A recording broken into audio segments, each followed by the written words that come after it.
because the foundation that we must go about establishing ourselves by is the truth, love, and let peace reside within us. Because when we find that peace, we do not become so easily distracted, taken away by these idleness and seances that goes about floating around in the air. You see, the mystification that I need for each and everybody to go about locking on to is that connection.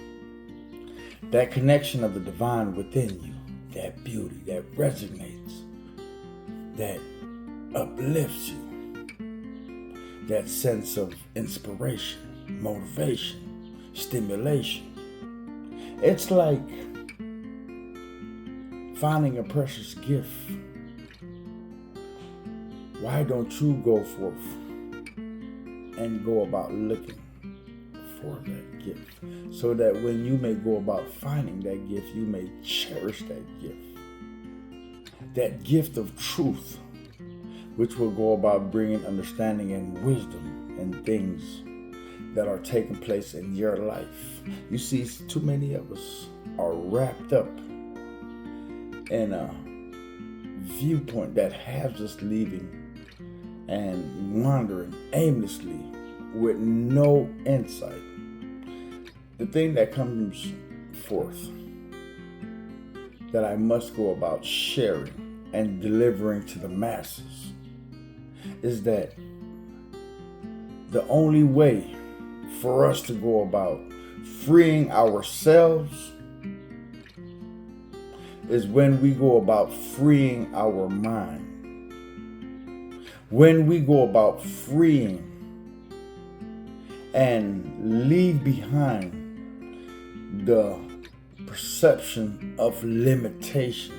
You are without limits, my good one. I come to tell you. Now,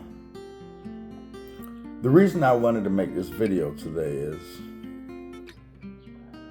I had a conversation over the weekend. And during this conversation, I instructed this person to go about doing certain things in order to go about finding that peace that they desperately need. But when my anger arose was when the person asked me, is this of God? Now, because we don't know better, I can't expect better. But the thing that I will come to say to you in this, for every interaction, see to it that God blesses that interaction. Yes, there's a lot of foolishness out here. Yes, there's a lot of people playing with wizardry, idolatry, witchcraft, voodoo, all sorts of seance. But the thing that I must come to go about telling you in this regard, for every interaction, ask your spirit, is this interaction wholesome or is it worthwhile interacting in? And despite what you might believe or want to go about seeing, your spirit cannot go about lying. But too many times we want to believe that we know best. And in knowing best, we get ourselves caught up in some shit that we don't have no business partaking in. So the question that I come to ask you is, why haven't you turned to your spirit in times of doubt? In times when you're going to embark on something, because